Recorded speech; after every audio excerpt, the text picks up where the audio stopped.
An iguana with a katana. And a goatee. So hardcore.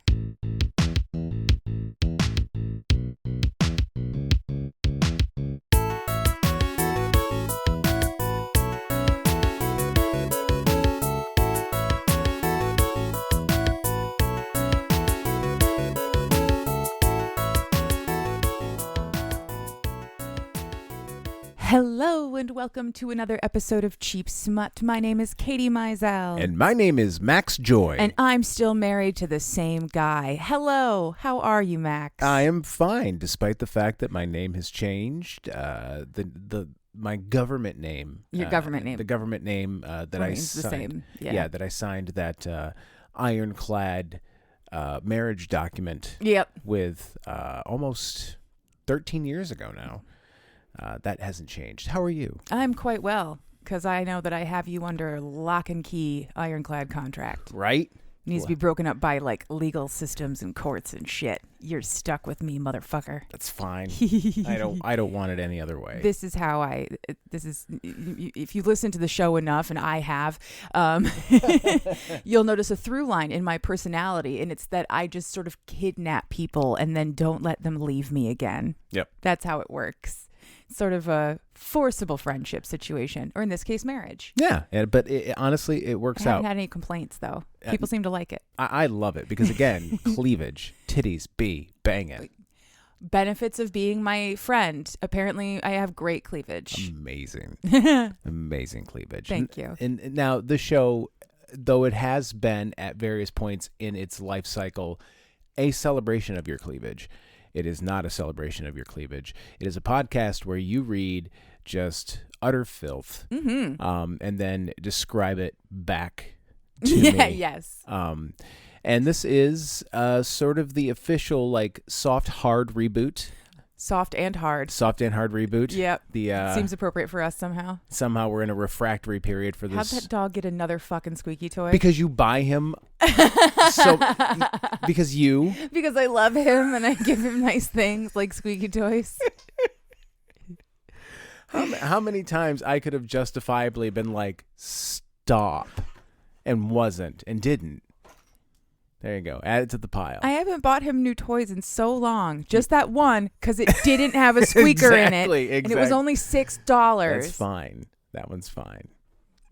But now he's all looking for another one because he's fucking just idiot. Running around in circles. Listeners, the Himbo Jones is a nightmare on four legs. So the soft hard reboot, we've mentioned it a couple times. This is the first episode. We are recording this the Friday before Labor Day. And it is going to be released, or it has been released on Labor Day 2025. And that is because we are now back on our single timeline bullshit. No more Earth 616. Yeah. Alternate versions of, Katie and Max. It's just us. It's just us. No more staggered releases. Yeah. You didn't accidentally slide into an episode that's actually a dual episode with another show that's on at the same time. So if you didn't watch that episode first, you don't know what's happening. Yeah, no. This is just for now. We are a bi-weekly podcast, meaning we come out once every 2 weeks. I don't know. It means we're attracted to all the weeks. We're attracted to all the weeks. Exactly. I don't know if that's bi-monthly, bi-weekly. Every fortnight. Yep. You get an Fortnightly. episode. Fortnightly, you get an episode of Cheap Smut. And then along the way, we will every so often drop bonus episodes and that sort of thing. Yes. And which we used to do on our Patreon. But as of this record, we are slowly shutting that down. I shut off payments for September. But they're still getting their last bonus episode for August. And that's going to feature our very special guest and dear friend Josh Fekete, who has been on for multiple episodes where we covered the Villainous Things series by C. Rochelle. And we have got a doozy lined up for him. It's a book we have mentioned on the show before. And the only way that you're going to be able to hear it is if you get over to the Patreon, or if you support us in another way, which we will talk about at the end of the episode. Speaking of the episode, let's get to it. So I have no idea. No. Absolutely none at all. I hadn't picked anything. Yeah. So I am, like you, listener, Well, actually, you have an No, advantage. you know more because you see the title. Yeah, you get the show notes and the title. Yeah, Max knows nothing, and now I'm just gonna go right into it, shall we? Let's do this thing. All right. So this week I read "Ready for Her Alien Husband" by Miriam Petite. Okay. And it was wonderful. Can't wait. Ready for Her Alien Husband, a sci-fi alien romance by Marianne Petite is available for $9.99 as a print-on-demand paperback, $2.99 for an ebook through Kindle or Kobo, free to borrow with Kindle Unlimited or Kobo Plus. She has multiple different ways of accessing her books. All of Marianne's work, all of it is alien romance, which is such a fucking mood because same. I also want to get off this fucking rock. So I feel you. I absolutely feel you. She has, I believe, 4 other books available. They're all set within the same sort of universe, but they're not an interconnected series as far as I can tell. This book, however, Ready for Her Alien Husband. Let's do the triple T's. Yes, let's. Our triggers. Mentions of chronic pain and physical limitations. Male body insecurity. Heteronormative and socially conservative alien society. I just realized that you could literally use the word men in every episode as a trigger, and it would probably be appropriate. Yes. Except in like most sapphic books. I don't think maybe in this one, because he's technically not a man. He's technically an alien person. Yeah, I don't want to put that evil on anybody. Yeah, I don't know what about patriarchy on fucking Gaentha or whatever the hell the name of this planet is. Our tropes. This is an FM cis heterosexual alien romance featuring a human FMC and an alien MMC. AI assisted fated mates, cool sci-fi escapism, slice of horny life, and size difference with a twist.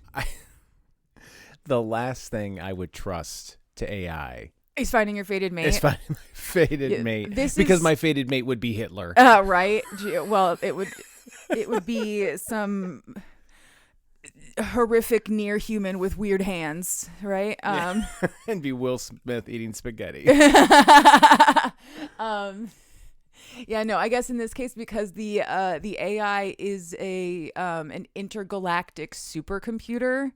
Oh, they might have a chance. Maybe we got a shot. Okay. It's not just a large language learning model that's like scraping the internet. Although I did find out earlier today that with enough concerted effort, you can make an AI not be able to find your dead name online. Oh, wow. Which is great.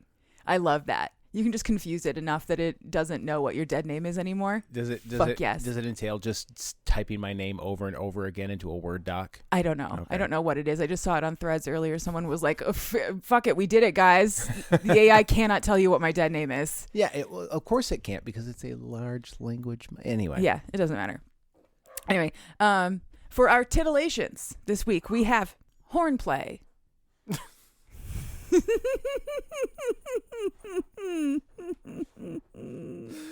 Always love some hornplay, boys. I know, right? Cunnilingus, penetrative sex, pierced MMC, and he went to sex school. Those are our titillations this week. Oh boy. Oh, so fun. I do love an alien who goes to sex school, which is not a common thing, but it's happened in more than one book. So, if I had 2 nickels, weird that it happened twice. That reminds me of, so do you remember when we were at Monsterotica and we met that lovely alien author in the corner who like gave you a badge for passing husband school and all that stuff? I do. And I was like, oh, she was so great. I wonder who she was. And it was fucking Victoria Aveline the whole time. That is hilarious to me. Somebody who listened to that story is going to be like, you talked to Victoria Aveline and didn't realize you were talking to Victoria Aveline. Yeah, that I fucking did that. I did that. I was like, oh, that's great. And then I looked down and 5 minutes later, I was like, I've definitely read Choosing Theo. I definitely have. If it helps, I didn't realize it was her either. Yeah, well, why would you? Why would you know who Victoria Aveline is? No, exactly. So don't worry about it. Okay. Let's tell this story. Okay. Ready for her alien. What's a alien? Ready for her alien husband. So a little bit of background. Humans have girl bossed too close to the sun and opened a wormhole near Mars. Good going, Vicarous. How'd we do this? No fucking clue. We don't need to get into that. But we did it, and it's done, and it can't be undone. It's that Etch-a-Sketch you can't unshake, right? And now we're fucked because every once in a while, hostile alien species come through that wormhole and see a relatively defenseless planet full of dumb primates and think, hooray, resources. So we almost get our asses kicked a bunch of times. However, thankfully, ripping open a hole in time and space also catches the attention of larger units like the Intergalactic Alliance, which is exactly what it sounds like. And the Intergalactic Alliance swooped in and protected us. Oh, thank you, guys. It was really nice of them, actually. A species called the Gaenthians, spelled Gaenthians, Gaenthians, agreed to stay in our solar system, set up a military space, and protect us. And in exchange, we signed what's called the Earth-Gaenthia Treaty. One of the clauses in that treaty is that all willing humans must submit themselves to the ASI, an intergalactic supercomputer AI whose sole function is matching people, like is finding mates. For You have a Tinder treaty. Yeah, they do. Okay. They have a Tinder treaty, but it finds people who are behaving in a way that is very fated mate. Like, it's not ever explicitly stated outright that this is a biological function, but it's an insta something, and they're acting like fated people. So we'll go with fated mates. All right. So we start with our FMC. Her name is Trixie Miller. She is a human. Her race and ethnicity are unclear. We're in a far-flung future of some sort where she mentions like the country that she is from doesn't have certain like something that she needs, but she never says what that country is. She is 26 years old. She has a disdain for all things beige, gray, and boring. She's a very colorful personality. She's so colorful. Her favorite color is pink. She has dyed her hair and her eyebrows hot pink, and she keeps them hot pink all the time, and I love that for her. She has a very colorful personality that goes along with all of the colorful on the outside, and she's super like bright and sunshiny. When we first meet her, she's wearing a hot pink bodysuit. Okay. Also, that she made herself, which is so dope. And she made her own clothing for many reasons, but the main reason that she makes her own clothes is that Trixie is a little person. Okay. She is 4'8", which is on the high end of what is considered, little person. But she is a very small individual. And so she had to learn to make all of her own clothing because otherwise she was going to have to dress like a child for her whole life. And that's no fun for anybody. At the beginning of the book, Trixie is on a transport ship heading from Earth to a space station that is orbiting Jupiter, which will be her new home because she has been assigned a mate, a life partner, and she's on the spaceship ready to go, and she is stoked about it because, well, some other folks might not have been super happy to learn that yes, aliens are real, and also we have to sign up to maybe be their wives. She's been reading alien romance since she was 19 years old, and she is ready to be beamed the fuck up. She is ready to go, and it's been like getting to win a lottery she never had to pay into to get an alien husband, and she is excited. She is currently flying to meet our MMC. His name is Vrixiel of the Pointed Horn Clan, and he's a Gaenthian. He is a decorated soldier who has fought in a lot of battles in a lot of different solar systems for multiple different service, like records of service. But he volunteered to stay at the space station that they currently have orbiting Venus, which is where their soldiers live, because he knew that if he volunteered for such a dangerous assignment, he would be bumped up the list of searchable partners. Okay. And And what he wants more than anything is to just find somebody to spend his life with. So he was like, fuck yeah, I'll go to Venus if it means maybe I get married later. Hell yeah, let's do this. And now he has finally been assigned his possible mate, whom he never thought he would meet. He kind of never thought he would find anybody because he has his own internal stuff that he's working on as well. At the space station, he is dressed in his like dress uniform, which is a red jumpsuit because his clan's color is red. So I was just picturing like an ABBA disco jumpsuit the whole time, which made no sense, but it was great. And like a shit ton of medals because he's well decorated. Probably had to like sew up like a backing on it to keep it rigid. All of his medals are they all work with like anti-gravity. They like just hover right in front of his chest, I guess. Everything that needs to be applied, like everything hovers in this space station. We always just use like metal bars. Yeah, except for the rare use of magnets. Everything else is like just hovering constantly, which is kind of cool. So he's with his buddy, whose name is Niel, I believe, and Nietel, whatever. I think it's just pronounced Neil. Who is giving him a hard time for wearing all of his shinies to meet his new wife. He's like, maybe you want to take a few of those off so you don't intimidate her, buddy. Like, I think she might be a little intimidated by this. And I mean, yeah, I thought the same thing, but I felt like if I was going off to space to meet my like computer chosen fated guy, I would be really disappointed to find out he was part of the military industrial complex. Yeah. And like proudly so. I think I would also be a little upset, but no, he's like, no, it's going to be fine. I want her to think that I'm special and important, right? I'm meeting my wife. Let me wear my nice clothes. Jesus.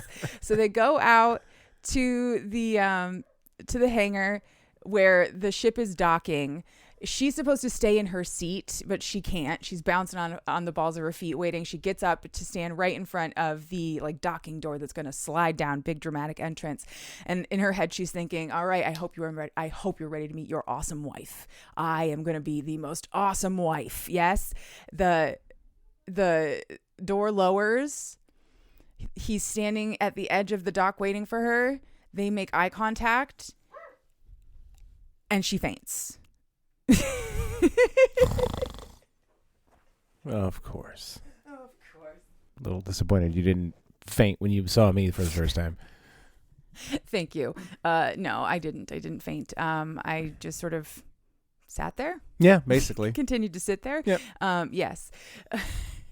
So when Trixie wakes up, she is all confused and disoriented and realizes that not only did she faint, she's also not on the ground anymore now. She's flying. She's floating. Oh. She's flying. I know, right? She's floating because everything floats here. No, she's flying through the air. Because Vrixiel is a Gaenthian, they are a winged species. He can fly. And as soon as his new wife hit the dirt, he swiped her up and started flying through the space station to go to medical because he thought there was something dangerously wrong with her.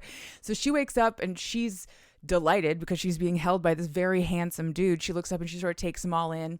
He is very large, like 6'5", 6'6", somewhere in there, pretty big. Standard issue alien boyfriend, so kind of jacked because he's a warrior guy. He's got green skin and green wings, but they're feathery, not bat-like. He's got long black hair, 2 sets of horns that grow out of the top of his head. Okay. The cover of the book has a really fantastic depiction of him. Yeah, he looks just like that. Yeah, that's Vrixiel. In this scene, he's wearing a towel. We'll get to that later. Foreshadowing. Yes. So he explains to her that she passed out and he's taking her to medical, and she's like, I don't need to go to medical. Please, can we not go to medical? Actually, I would rather not. Wow. It turns out healthcare is still a shit show in the future. I can't afford this. She says she didn't faint because he thought maybe she's afraid of him.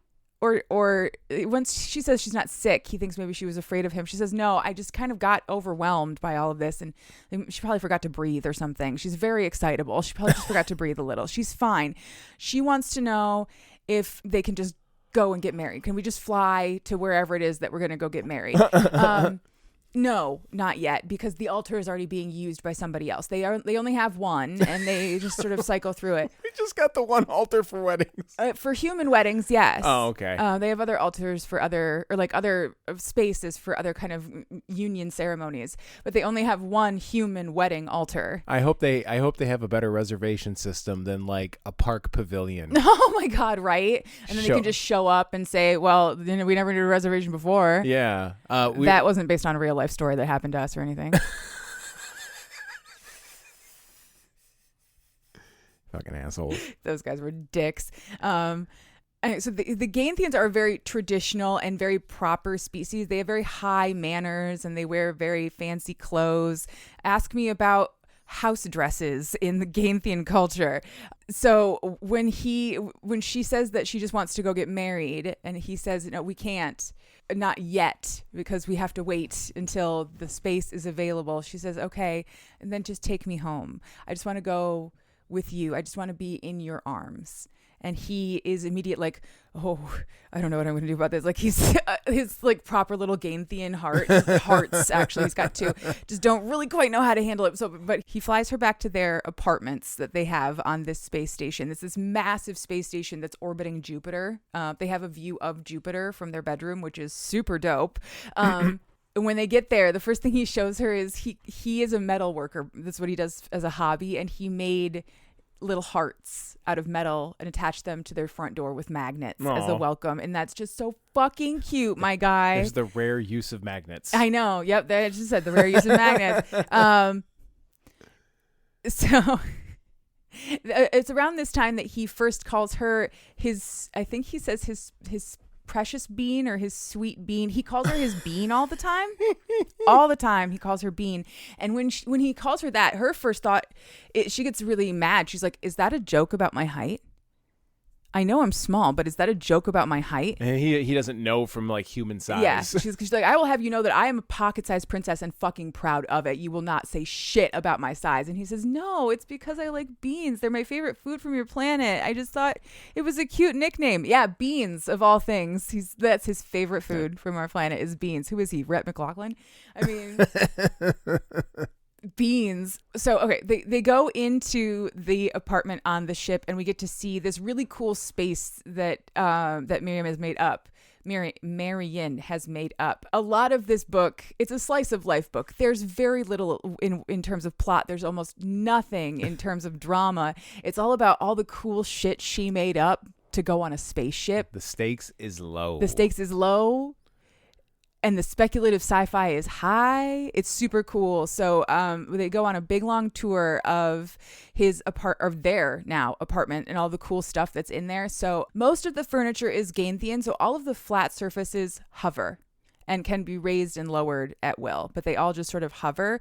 The space is warm, but really super minimalist, with the exception of some bookshelves and one couch that is designed like a 3D printed earth couch that he wanted to have for her because it's an earth item and he wants her to be comfortable.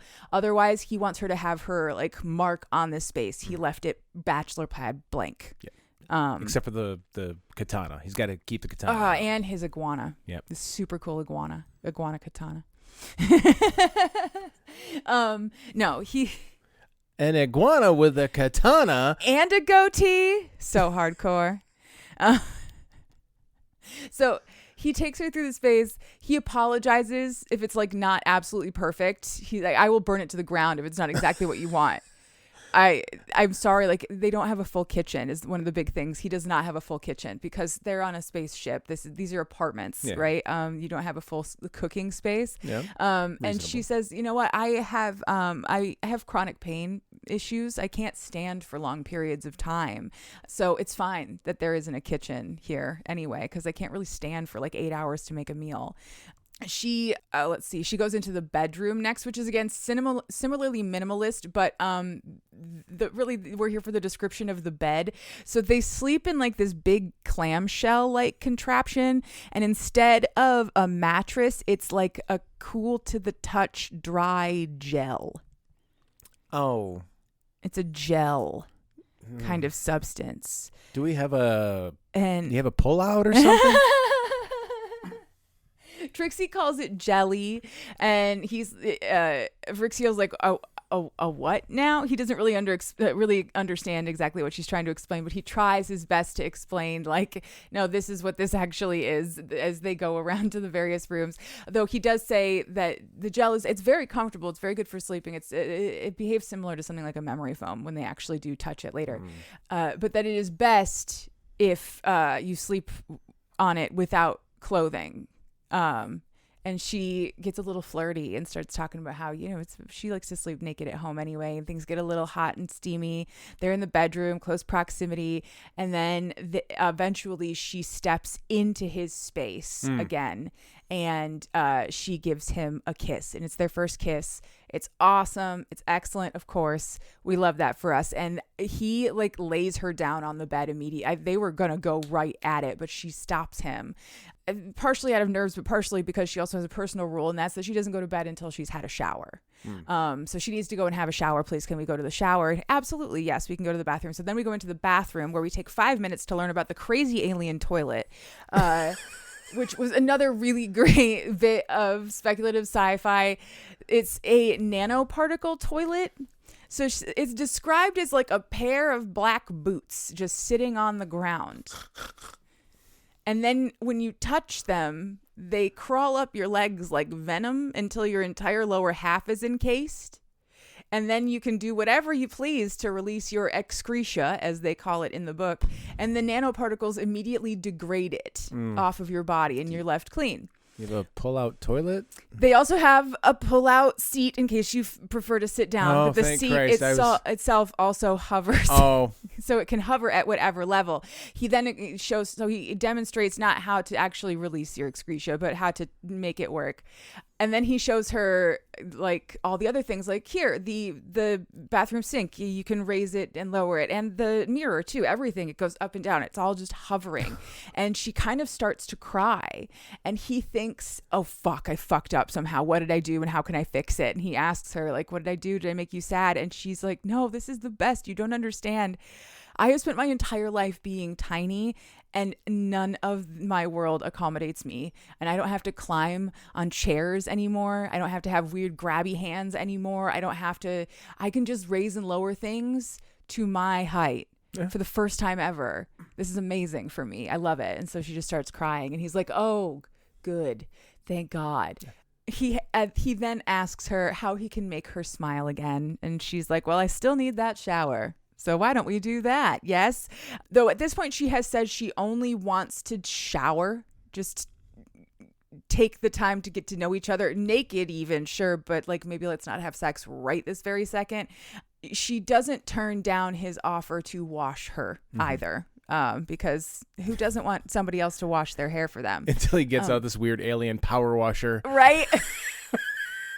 Plasters her against the back of the shower. Jesus Christ. That's so funny. It turns out it's like alien nanite technology, and it's just crawling all over you, degrading the dirt off your body. And that's a shower to them. The bathroom, because the shower is actually pretty cool. So it's like this step-in dome thing in the wall. Every time you need to like find the door, you have to like push around until you find the panel, because it's invisibly in the wall, right? Because it's a fucking alien spaceship. But so this big glass door opens up. You step down into what is essentially a giant dome of glass, and then the door lowers again. Keeps all the heat trapped inside. It fills with a kind of like light mist, so most of your body doesn't get super wet.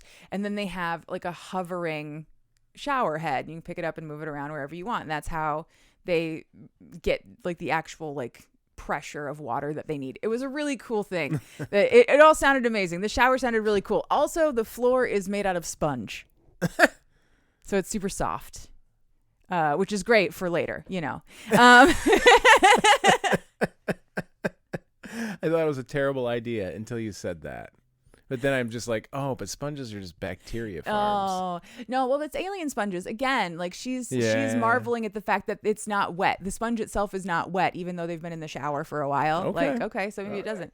While they are getting undressed, she can tell that he's feeling a certain kind of way about, like, he's starting to get nervous. She can tell he's like his what'd you say, his speech is clipped and his wings are shivering or something. Like his wings are giving it away. And she says, okay, well, I understand why you are nervous. Obviously, we are relative strangers, and I am having a lot of feelings too. So I will share my feelings first. Let's just get this all going. And she kind of blurts out a bunch of the stuff that she's concerned about. A computer made you my husband, right? I don't know if that's going to work or not. Like we're told that we're perfect for each other, but we are relative strangers. Well, our cultures clash, where our values clash. I have physical limitations. She has scoliosis and lordosis, so a curvature in her spine this way and this way, which means that she's in chronic pain, and it makes it difficult for her to do daily tasks. She can't lift heavy things. She worries that over time her deformity will become worse. Her daily tasks will become more difficult. Will he be able to handle that over time? And after she blurts all of that out, he says, all of that is just a part of you. I wouldn't want you any other way. Honestly, he wouldn't know any different. Yeah, exactly. He doesn't know from humans. You could tell him that you had normal humans have much curvier backs. He wouldn't know. It doesn't matter, because he just wants to be happy with this woman that he trusts the computer has chosen correctly for him. Yeah. And getting that off of her chest and having him say that it's all just fine makes her feel a lot better. Then they go into the shower and they actually do the shower time. He isn't yet ready to share what he is nervous about, but she tells him that she understands he doesn't have to share on her timetable. She just wants him to know that she is here for all of it. So here's my emotions as a show of good faith. He washes her hair, and she enjoys being cared for in that very simple pleasure kind of way of being cared for. They discuss their hobbies for a little while. Trixie makes all of her own clothing, and she also makes paper flowers and garlands to decorate, mostly for weddings and celebrations. And now she's excited to make this space station more colorful, because it's all sort of chrome and boring at this point. So it's space. She's gonna start stringing paper garlands all over this place. It's gonna be fucking beautiful when she's done with it. You know it. He says that he likes metalwork. He likes to make things out of metal. She asks then if he would make them rings. Rings are not part of the Gaenthian marriage tradition, but they are part of the human marriage tradition. He's like, absolutely, if that's what you want, we'll wear rings immediately. I can't get them for us before we get married, though. Is that okay? Of course, absolutely fine. I just want to wear your ring. And then they kind of spend a little time in the quiet fantasizing about evenings doing crafts together. Like, yes, get domestic about it. Make paper flowers together. Cook. Holy shit. Listen to the radio even. What the fuck? Let's get crazy. It was really nice. So have our life. Right? She asks about his work. He tells her about his past service under King Vrixiel's space army. And essentially their entire philosophy, they're like the gentlemen of space. They have very high manners. Like I said, they're always very well dressed. Every time they walk from room to room, he offers his hand to her, palm down, so she can put her hand on top of it, and he can gently guide her from room to room like an old Victorian princess or whatever. Their entire philosophy of space battle is protecting the innocent. So they go where they are needed, and that's his whole shtick. It's the only reason why I like a space military at all, is because they usually have better motives. Yeah. I guess, slightly better motivation. He then says that they don't really need to worry about his job for the next 10 days anyway, because they are on, what do they call it? They're fuck furlough. Honeymate. Their honeymate period, which is the name that some other human mates on this ship came up with to designate the 10-day period after you get married, where you are on furlough and you don't have to go fight in the space battles. He will eventually have to go back to being a soldier of some kind, but he'll always come home. He will be stationed at this base, and I guess probably stationed in our solar system forever, because again, the girl boss portal is not going anywhere. People will keep coming through it and trying to kill us. Once he's done washing her hair, it is time to wash his hair. So she undoes his braids, and she keeps thinking about all the fantastic braiding parties they're going to have together, because he does great braids. She washes his hair. This is when she learns that his horns are rather sensitive. And then once they're done with all of that, he says that it's time to wash her body. So it's time to take off their undergarments. They have been wearing their underwear this whole time, just for a little bit of modesty, but not anymore. And she's like, God, what are you going to do? Like, cut them off? Can you cut them off of me or something? And he's like, yeah, absolutely. He slices them off of her with his claw. No more underpants. She only brought one change of clothes. Everything else is apparently getting packed and sent up to her. So she doesn't have any more underwear after this. And as soon as her underwear are off, he asks if he can touch her. And she says, yes. And then he asks if he can touch her with more than just his hands, because he can smell how horny she is, and he would like to help with that, please, if he could. She's in need. And he just needs to help with that. So selfless. Yeah, I guess. And she nods. Yeah, she can't say yes, but she nods yes. She has been horny for this man this whole time. They both have had that like insta chemistry thing going on, and for whatever reason we've been ignoring that until we got to I think we were like 50% of the way through the book, which was funny because in the book she got a little meta because she's a reader. She was like, if me and Vrixiel's story was a book, it would be a novella and the spice would hit at 5%. Incorrect, ma'am. It didn't hit till like 45%. But anyway, so she agrees and he gets down to business. So he starts, I think, with oral exploration, nipple play. There's kissing, obviously. He's exploring her body. Eventually, he does get to eating her out. He has to lay her down, though, because she was standing and he was starting to like poke her in the tummy with his horns by mistake while he was down there. So they lay her down flat. And then he eats her out for all that she is worth, and she does not last long. She's not embarrassed about it, but she's like, oh, wow, okay, that was really fast. Good for me. It turns out that he has had a lot of training in this. He went to husband school. He went to mate school and learned how to please his mate in the future. Once she has come back down, she sits up to kiss him again, and when she does that, she grabs him by the horns and like pulls her to him, and he moans, and she's like, oh, your horns are really sensitive. And he says, no, the front ones, the ones you just grabbed, those aren't sensitive. But nobody's ever really grabbed me and forcibly kissed me like that before. That was really fucking hot. Could you do that again, please? But the back ones are the ones that are actually sensitive. And she's like, oh, good. Okay. Because I have an idea. She crawls into his lap. He's still wearing his underwear at this point. She crawls into his lap and they start making out, and she grabs him by the horns and she basically gives him a horn job. It's alternating between squeezing and stroking, and within like a minute he comes in his shorts. And she's like, that was so fucking hot. She wanted him to. He's like, if you don't stop, I am going to come. Good. This is amazing. You better come. And once he's all done, he's like, I am dishonored. I came in my pants like a teenager. Oh my God. I not like a teenager. Need you not like a teenager. No. I'm just saying. No, listen, you've got an advantage here in that like you're an adult. You're doing adult things. Yeah. You were brought to this conclusion. Truly. Yeah. No, she was trying her darndest to make that happen. You didn't arrive at this conclusion all on your own. No. Just be glad that you're here, buddy. Yep. Just be happy that you're here. Exactly.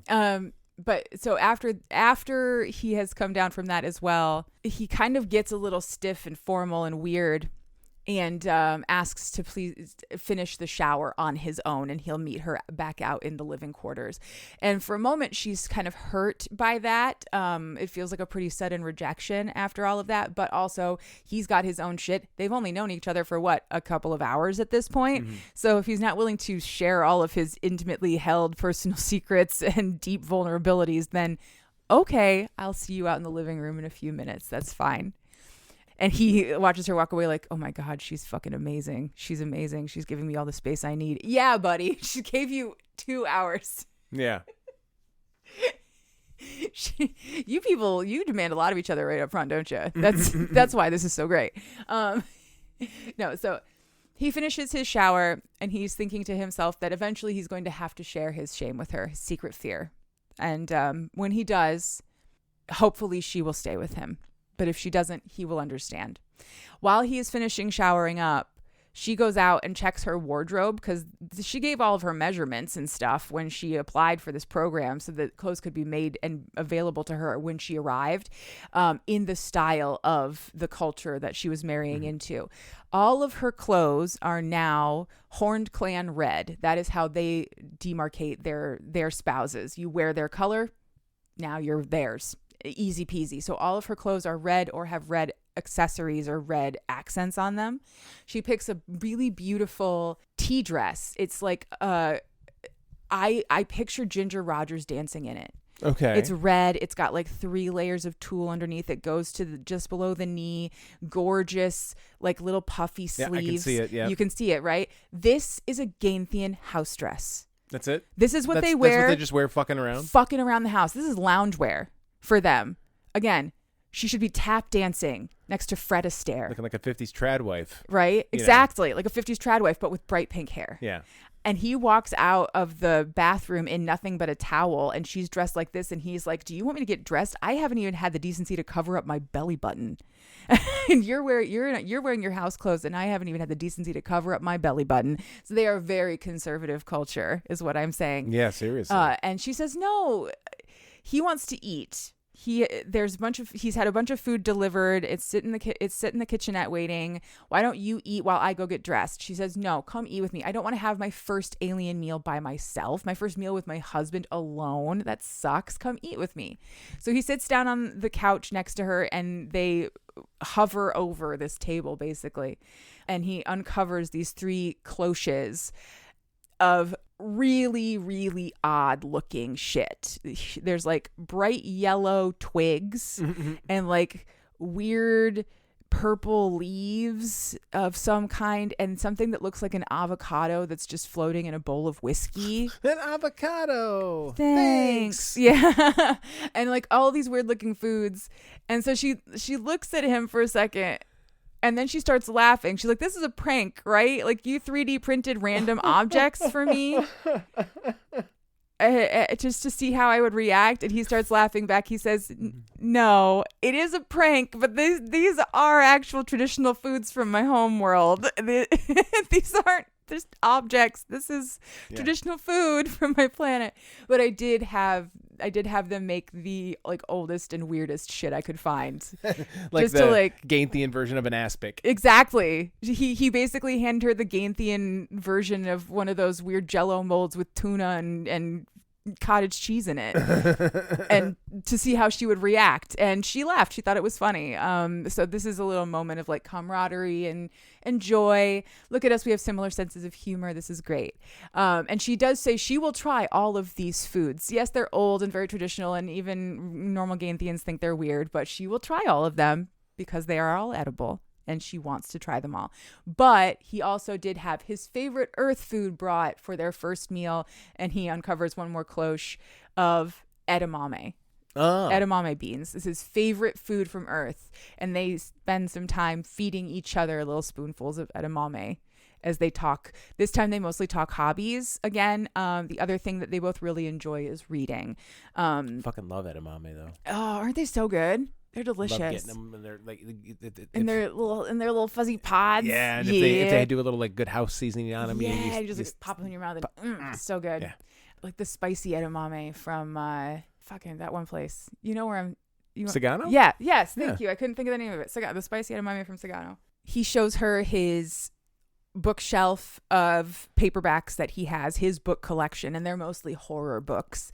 But still fucking infinite jest somehow. Fucking, I don't know why. He didn't read it either. Nobody's ever read it.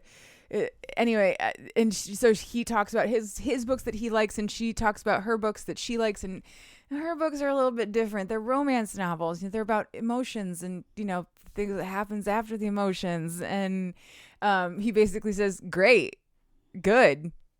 Training manual. Fucking yeah. That sounds amazing. Max is making this face like, yeah. Duh, motherfucker. That's what I've been saying. This is what we've all been saying to you. So they crack a couple of jokes about that, about reading together, about learning to cook together, a few other things. They have a lovely meal in gentle civility, and he feels confident. She has shared so much with him, and he's like, okay, I'm ready. I'm ready to tell you. This is it. This is the thing. And he stands up and he opens his towel and he's got a little dick. He's got a small cock. Thank God. Right? And he's like, I'm sorry. Like, this is why all of the training that he's had, all of the Gaenthian women that he has been with have all kind of given him shit for it. He had to go through his training. He learned how to do all of it. He slept with all these women as appropriate for his, cultural upbringing, and they all gave him shit for having a little dick. It's so small that he can't even have the traditional 5-rung Jacob's ladder that a Gaenthian should have. It only has 3 rungs, and the other 2 rungs are in his nipples. That's the thing about piercings. Then, like, oh, okay. He's got rungs. He's in his dick. He's got piercings along a Jacob's ladder goes along the bottom. Anyway, you're supposed to gain a full-grown Gaenthian male should be able to have at least 5 rungs of a Jacob's ladder. He can only maintain 3, and he is very ashamed of that. And she says, "I am a little person. And I was terrified you were going to kill me." Yeah. This is fucking grand, man. This is great. This is great for everybody involved. It truly is. I was going to say. And he's super excited about it. And she is like, gimme, gimme, gimme. And they get to it and they fuck about it. It's not a particularly intense scene in terms of like your kink or your fuckery, but it is emotionally very satisfying for both of them because they feel accepted and loved and like, hell yeah, we can both have incredible sex, and this is going to work out great. Huzzah. Once they're finished, they cuddle up together and they decide that they are going to wait to get married until they can get married at the court. They're going to go back to the Gaenthian home world, to the court of the clan, the Horned Clan, and be married by King Vrixiel, which they do, but they only end up waiting 3 days because the king is so excited to welcome their first human into their clan that he calls for them immediately. And after a little bit of debate, they agree to go because she doesn't want to piss off her new king, basically. Like, this is a diplomatic thing as well, and we have to walk careful. All the way up to the moment that they are standing inside the spaceship waiting to get off of the spaceship to meet the king, does he say to her, we can still not do this. We're in the middle of our honeymoon period. We don't have to do anything. We can still leave. And she knows that he means that. He would piss off his entire clan if she didn't want to be here. But that's part of why she's going to go, because he would piss off his whole clan for her if he had to. And she doesn't want to piss off the clan. She wants to meet the king. Yeah. So they leave the ship. They go out. They meet King Vrixiel, who is much more open-minded, or at least open to the strange human cultural things that he really couldn't have anticipated, including once they get through the entire wedding ceremony, the king is the one who is marrying them. They say their vows and he declares them married, and she says, "You may now kiss the bride," and the entire room goes silent because a public display of affection in Gaenthian culture, that is so taboo. That's hilarious. But the king is like, "What? Yeah, you should, buddy, because it's the thing you're supposed to do right now. So do it." And so he wraps her up in his wings so that they can still have a private moment, and they kiss. The end. That was Ready for Her Alien Husband by Miriam Petite. Thank you so much. It was a delightful story. It was a delightful story. Wasn't it? It was so much fun. It was very similar in vibe to Lindsay Rain's holiday stories. Yeah. Just sweet alien romp through space with sex and fun, weird sci-fi shit. I loved it. It's something that's simple and easy and lots of people can be into. Yep, absolutely. I'm into it.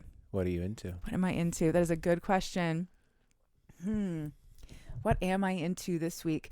I am into my slow book, the book that I've been reading for fun and pleasure and with absolutely no timer on my back. It's called Lost Feather by Mary Bright. Mary Bright was one of the authors that we had the opportunity to meet at Sinful, though I didn't end up doing one of her books. She writes a lot of Omegaverse and paranormal romance, and Lost Feather is part of the Feather, I believe, trilogy. It's a really fascinating story. I'm really enjoying it. It's about a woman who has lived 400 lifetimes as some kind of spiritual guardian. Like her whole bit is protecting the innocent on Earth. And every time she dies, she's reborn and she has to go through it all again until eventually she wakes up. But this time she's not in a new life, in a new body. She's in heaven. Uh-oh. And she is apparently supposed to have been there the whole time, but nobody knows who the fuck she is or where she came from. And heaven's kind of busted. Like the gate is broken and shit's getting all wonky and weird here. And they have to sort of, I haven't even figured out what the fuck is going on, what's wrong with it yet. Right now, we're all stuck on the fact that she has been on Earth for so long making really unfortunate, sinful choices in order to protect her charges, that in heaven, she appears to be covered in like an inch thick layer of dirty grease all the time. That's like basically the accumulation of all of that soul detritus from murdering people and hurting people in order to save the innocent. But they call it smut. She's covered in smut. And I just can't stop laughing. Because I'm like, yeah, bitch, me too. Yeah, you'd be fully encased in it. You'd look like fucking Han Solo in carbonite. Seriously, just like, but smut. But in the smut. Exactly. So that's what I'm into this week. Lost Feather by Mary Bright. And hopefully then I will be into the next book in the series. I still have to figure out who the MMCs are. There's more than one. I think there might be 3. So far, I've got 3, I think. What are you into?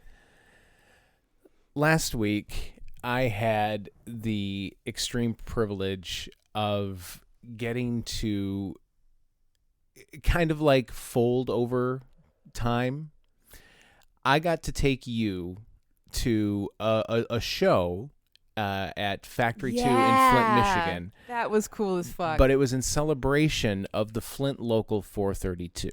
I used to go to the local, as it is colloquially referred to in Flint, where I'm from, where we are both from. And this year is the 40th anniversary of the all-ages rock and roll venue that has been in Flint for 40 years. Joel Rash, the venerable Joel Rash, friend to many of us, myself included, kind of started it in earnest 40 years ago, started booking punk shows and bringing in bands from across the country, and it turned into a wonderful music scene that continues to thrive to this day. And it was amazing to go and see the first band, the delightful Babe Wall. They were 2 kids that could have easily been the children of people that I hung out with. I loved them so much. They were so sweet. They were so sweet and so nervous, but so charming and so sweet. And then Cult Therapy played, and that was wildly different. And they were very loud and very angry. Very loud, very angry, very therapy. And then our friend Fern and his band, the name of which I cannot pronounce, they played and they were amazing. But the highlight of the show was seeing my friends May June. They had not played together in 23 years. They formed when we were all in high school together. And it is Minefield Hopscotch was their old name. Got to see that and got to see generations of people who were at the shows in 85 and people who started going to the shows in 88 and like me who started going to shows in 93. And it was so wonderful. Local music is such an important thing, and it was inspirational. We've talked about playing music together for years, but now we're like really like in earnest, like, oh yeah, now we want to do that. We want to be a part of it. So I'm into local music. I'm into art. I'm into all kinds of things. But right now specifically, I'm into the Flint Local 432. I'll try to find something, some comprehensive piece that explains to you the magic that is the local. But that's what I'm into.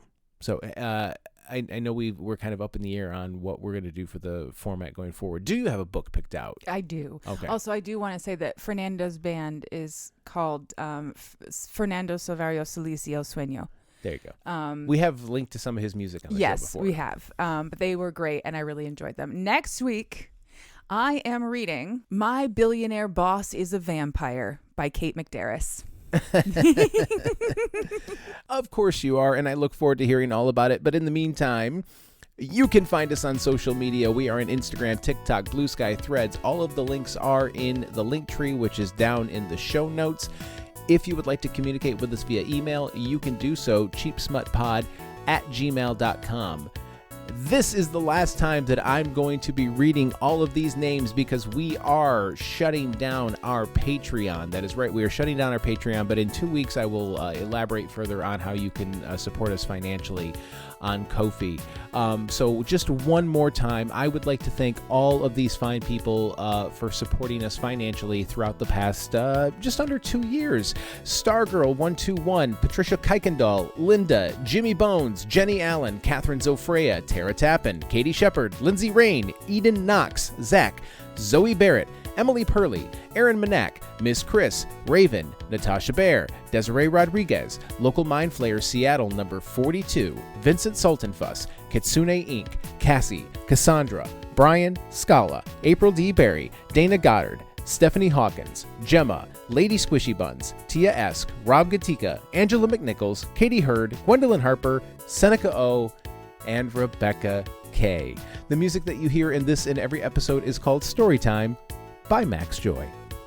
Listener, remember, if there is a book in you, write it. And if there's fucking in it, I'll read it. And then she'll come on this show and explain it to me for your entertainment. And now the show is over. Goodbye.